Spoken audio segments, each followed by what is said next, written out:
ప్రభాస్ గారితో ఎలాంటి స్టోరీ చెప్పబోతున్నారు? ఎలా ఉండబోతుందని ఎక్స్‌పెక్టేషన్స్ ఉన్నాయి? చెప్పండి. డెఫినెట్‌గా సర్ప్రైజింగ్‌గా ఉంటదండి ఫిల్మ్. ఓకే. అంటే మీరు ఇంతవరకు చూడని స్టోరీ వరల్డ్ డెఫినెట్‌గా. ఎలా ఉండాలనుకుంటారో అలా ఉంటది. ఎంత ఎక్స్‌పెక్టేషన్స్‌కైనా రీచ్ అవుతుందని అనుకుంటున్నాను నేను. బికాజ్ ప్రభాస్ గారు ఉన్నారు కాబట్టి మోర్ ఓవర్. సో, అది కొంచెం కొత్త స్టోరీ వరల్డ్ కంప్లీట్‌గా. ఇప్పటిదాకా ఎప్పుడు చూడని ప్రపంచంలోకి తీసుకెళ్తది. ఓపెనింగ్ రోజు ఏంటంటే ఒక క్లిప్ బయటకొచ్చింది. మీరు 'నాని' గారితో ఒక ఆర్మీ బ్యాక్‌డ్రాప్ సినిమా చేస్తున్నానని ఒక ఇంటర్వ్యూలో చెప్పారు. సో, ఆ క్లిప్ బయటకొచ్చి 'నాని' గారితో చెప్పిన ఆ స్క్రిప్టే ప్రభాస్ గారితో చేస్తున్నారని ఒక చిన్న రైజ్ అయింది అందరికి doubt. So, is it true? ఆ స్క్రిప్ట్, ఈ స్క్రిప్ట్ ఒకటేనా? లేదండి అసలు ఆ కథకి ఈ కథకి సంబంధమే లేదు. నేను నాకు చెప్పాను ఇదివరకు కూడా ఎవరో అడిగితే ఇలాగే. నేను ఆర్మీ బ్యాక్‌డ్రాప్‌లో చాలా కథలు రాసుకున్నాను. ఓకే. ఇది ఇది ఏం బ్యాక్‌డ్రాప్ ఏంటి అనేది తెలుసుకుంటారు. ఈ సినిమా రిలీజ్ అయినప్పుడు తెలుస్తది. ఏంటనేది అది డెఫినెట్‌గా సర్ప్రైజ్ చేస్తుంది. తెలుస్తది అప్పుడు. అంటే ఇది ఏ కథ అనేది జనాలకు చూసిన తర్వాత వాళ్ళకే క్లారిటీ వచ్చేస్తది. ఓకే. అదే ఎవరైతే ఇది ఆ కథ అన్నారో ఇది నాని గారితోటి అనుకున్న కథ ఇది కాదు. నానికి అనుకున్న కథ కంప్లీట్‌గా డిఫరెంట్ స్టోరీ అసలు ఆల్‌టుగెదర్. అసలు ఆర్మీ బ్యాక్‌డ్రాప్‌లో టోటల్‌గా ఎన్నున్నాయి స్క్రిప్ట్‌లు మీ దగ్గర? 6 స్టోరీస్. 6 స్టోరీస్. అందులో ఇదొకటి. హ్మ్. ఓకే. ఇది పర్టిక్యులర్‌లీ ప్రభాస్ గారి కోసం రాసింది. ఇది నేను ఓకే. అనుకుని రాసింది. మీ దగ్గర ఉన్న ఐడియాస్‌ని డెవలప్ చేస్తారు ప్రభాస్ గారి కోసం. ఒకటి తీసుకొని పిక్ ఒక చేసుకోండి. ఐడియా దాన్ని ప్రభాస్ గారి కోసం రాసింది. ఇది ముందరున్న కథ బ్యాంకుల నుంచి తీసింది కాదు. ఓకే. సో దానివల్ల కూడా ఒక టైం పట్టింది ఈ కథ ఎగ్జిక్యూట్ అవ్వడానికి. ఆల్మోస్ట్ 1 ఇయర్ పైన రాసింది ఈ కథ సీతారామం తర్వాత. ఇమాన్వి గారిని ఎలా తీసుకున్నారు?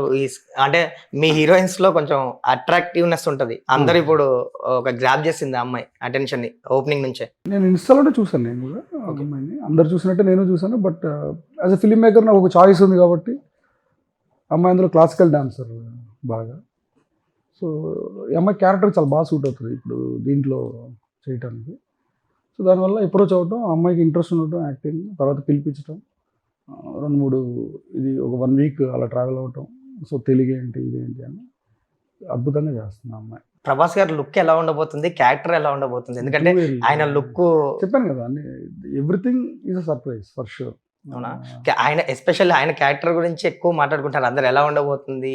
ఆర్మీ బ్యాక్‌డ్రాప్ అంటే ఆ లుక్ గాని, ఆ క్యారెక్టర్ గాని ఎంత ఇంపాక్ట్ ఉండబోతుంది? ఎలా ఉండబోతుంది? ఇంపాక్ట్ డెఫినెట్గా ఉంటుంది. ఎంత ఇంపాక్ట్ ఉంటుంది అనేది నేను మాటల్లో కూడా చెప్పలేను. అది ఒక వీడియో ఓపెనింగ్ రోజు బయటకొచ్చింది. వైరల్ అయింది అది. ఏంటి? ప్రభాస్ గారితో సినిమా చేస్తారంటే అసలు రియాలిటీ ఉండాలండి. అసలు ఊహకు కూడా అందదు. నేను అసలు ఇంపాసిబుల్ ప్రభాస్ గారితో సినిమా ఏంటి? అవును అండ్ సో షాకింగ్‌లా మాట్లాడారు. అసలు అది అసాధ్యం అన్నట్టు చెప్పారు. అవును కట్ చేస్తే మీ ఓపెనింగ్ రోజు అది బయటికి తీసుకొచ్చి సో అసాధ్యం అనుకున్నారు ఈయన చేస్తున్నారు ఇప్పుడు ఫైనల్లీ ప్రభాస్ గారితో అని అవును. తీసుకొచ్చి అప్పుడు అలా అన్నారు. ఇప్పుడు ఫైనల్‌గా ప్రభాస్ గారితో చేస్తున్నారు. దాన్ని ఏమంటారు డెస్టినీ అంటారు కదా. సో డెస్టినీ కార్డ్స్ ప్లే చేసి అలా కనెక్ట్ చేసింది. ప్రభాస్ గారితో వర్క్ చేయడం అనేది డెఫినెట్గా ఏ డైరెక్టర్కైనా ఒక డిలైటే. ఓకే. అంటే ఇప్పుడు దాన్ని అంటారు అన్ని నదులు కలిసి వెళ్ళి ఫైనల్గా ఎక్కడికి ట్రావెల్ అయినా వెళ్ళి సముద్రంలో కలుస్తాయి అంటారు కదా. Like is a big star. ఎవరైనా ఆయనతో చేయటం అనేది ఒక అదృష్టం లాంటిదే. అది నాకు కొంచెం ఎర్లీగా వచ్చింది అనుకుంటున్నాను నేను. అది ఆయన గొప్పతనం అండ్ ఆ కథకున్న స్ట్రెంగ్త్. ఆ ప్లేస్లో ఎవరున్నా జరుగుతుంది అది. అండ్ ఈ సినిమాకి వచ్చేసరికి అంటే ఆయన సీతారామం ఈవెంట్‌కి గెస్ట్‌గా వచ్చారు. సో ఆ తర్వాత మెటీరియలైజ్ అయిందా? లేదంటే ముందు నుంచి ప్రభాస్ గారితో మీరు అనుకున్నారా? నేను అసలు అనుకోలేదు. సీతారామం టైంలోనే కదా అవును. ఆ ఇంటర్వ్యూ కూడా జరిగింది. అప్పుడే చెప్పాను నేను. ఓకే. సో దాని తర్వాత ఈ కథ ఈ ఐడియా నేను రవి గారు డిస్కస్ చేసినప్పుడు ఇది చేద్దాం ప్రభాస్ గారితో అని ఇది పుష్ చేయడం జరిగింది. సో ఆయన మీ స్టోరీ విన్నప్పుడు గట్టా ఎక్సైట్‌మెంట్ గట్టా ఎలా ఉంది ప్రభాస్ గారికి? ఎందుకంటే సీతారామం ఈవెంట్‌కి వచ్చి మీ గురించి మాట్లాడారు ఆయన. ఆయన ఎక్సైటెడ్. ఇవన్నీ టూ ఎర్లీ టు టాక్. చూద్దాం టైం ఉందని చాలా. All the best for Prabhas గారి సినిమా. ఆల్ ది బెస్ట్ అండి. Thanks a lot.